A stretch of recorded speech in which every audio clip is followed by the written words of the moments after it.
What's going on, nerds? I'm Wes with Neverboard Gaming, and today I have a very important question for you. Which do you prefer, the sequels or the prequels?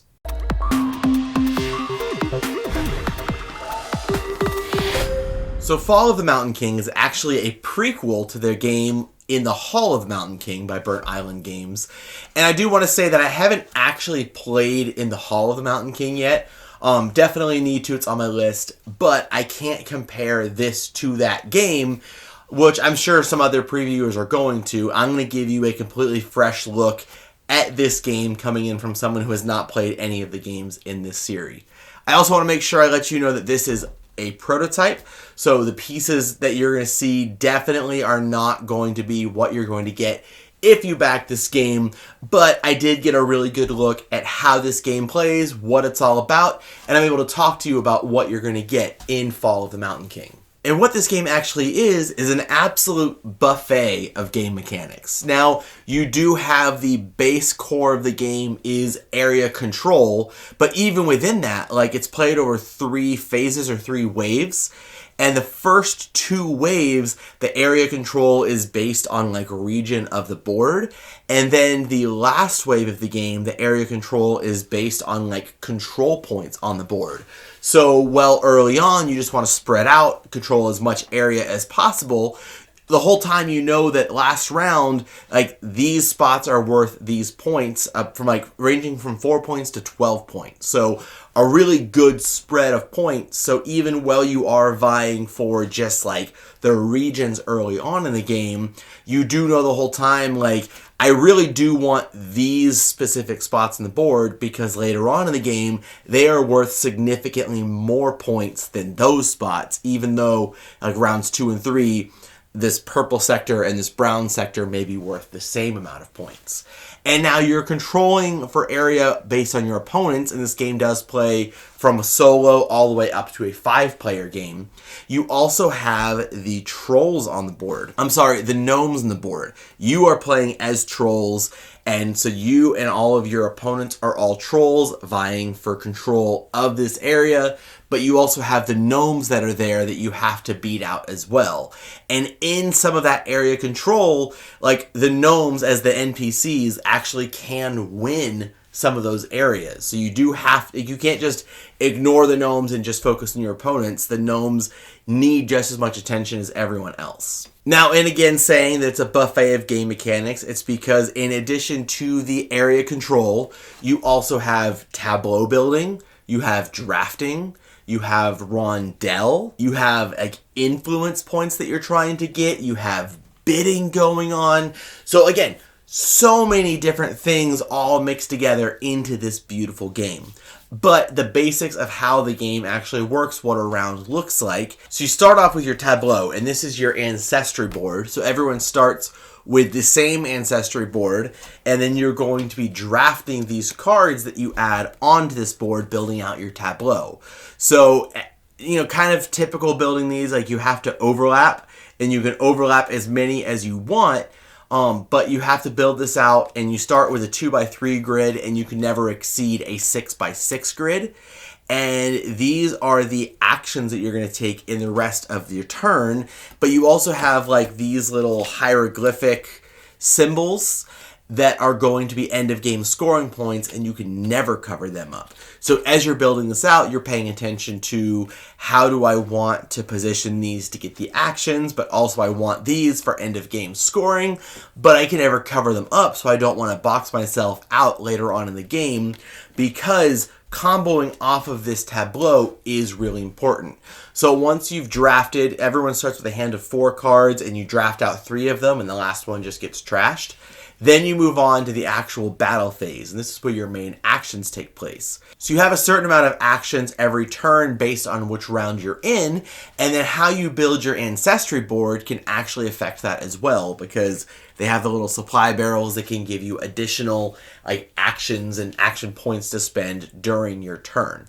So you're going to spend those to then cover up spaces on those ancestry boards to get your points. And the points are moving on the board. There's bolstering, which is how you get more people onto the board. You have the gnome mechanic, which is the rondel, which we'll get to in a second. And then you also have influence, which is how you are going to be bidding for these trolls, which are like unique player abilities that can either be like a constant ability, or some of them are instants, or some of them actually give you like unique player pieces that you can play onto the board that have like that specific piece has a special ability. And then in that, you even have different types of actions. You have strong actions and weak actions, and different ways to make each of those more powerful. So the weak actions, if you do weak actions, you get 2 weak actions or 1 strong action.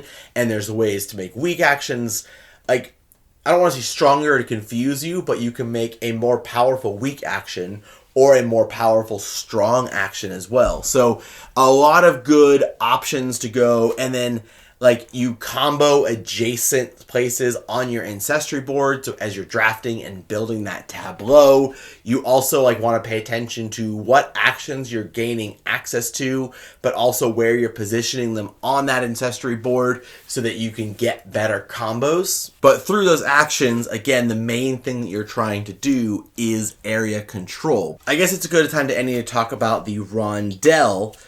Which this is one of those things that it feels like if you're first learning the game, it's kind of easier to ignore the rondel because it does add like one more thing to think about, but paying attention to it can really get you some powerful stuff because one, the rondel can give you additional influence to bid, it can give you straight up victory points, it can let you bolster to get more guys on the board, and it can let you just manipulate dudes that are already on the map, both yours and your opponent's. So all super powerful things to do during your turn over on this rondel.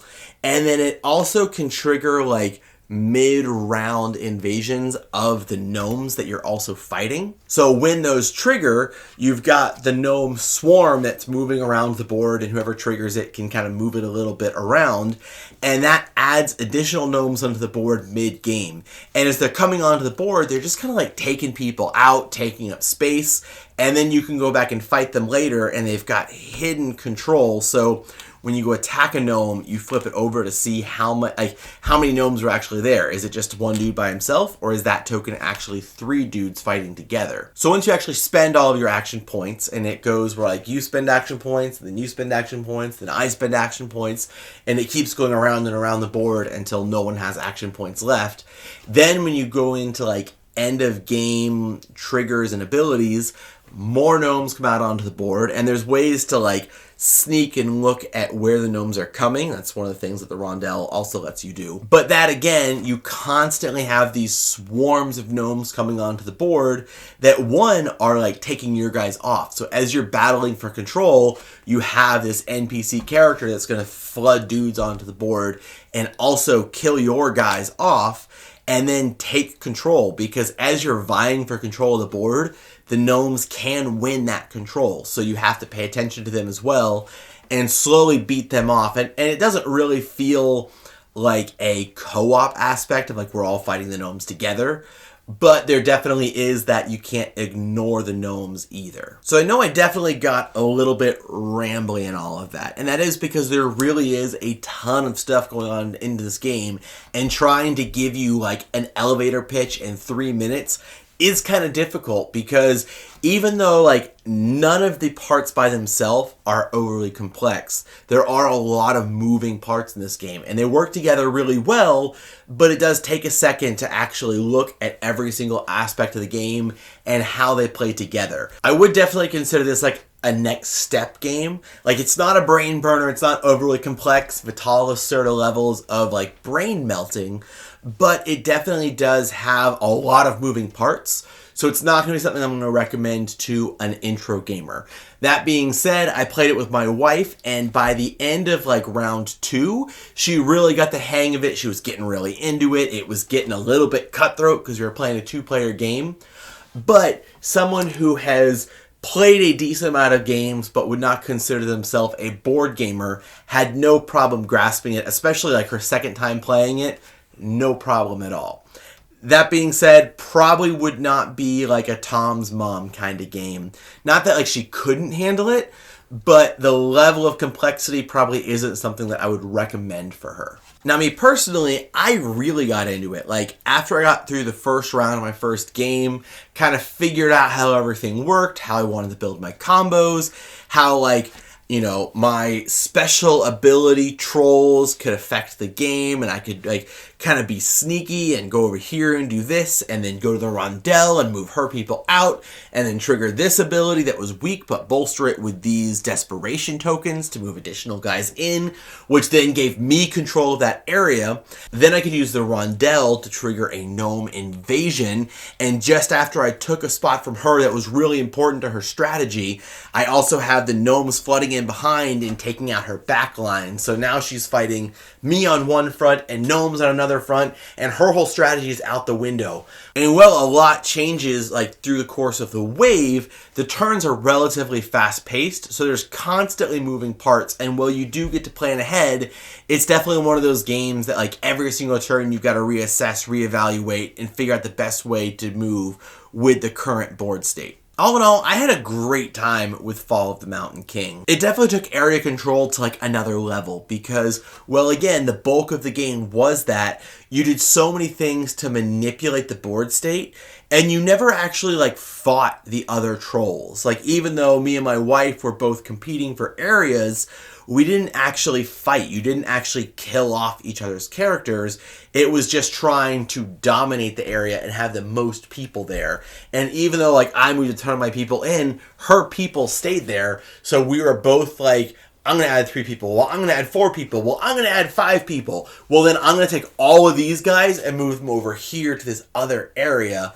And like you can have that, and you have tons of guys there, and it's going to take you a while to get them back out onto the board. A lot of stuff like that that made this game really nice for me. And even like the minutia of where different like points were affected, because every time you take control of an area, whether it's you go fight off gnomes, or I add one more person in this area to take it to her, and then she takes it back, and then I take it back, you're gaining influence in all the different areas of the board, which is also a big end of game scoring.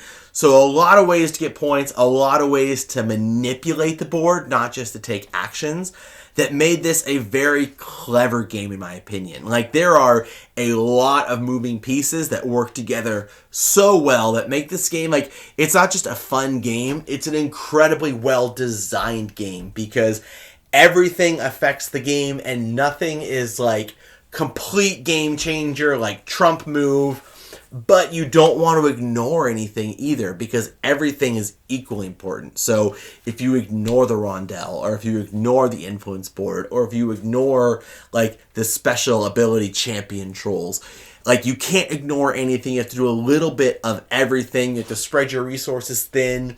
You definitely always felt like you have to make the hard choice of, do I want to do this or do that?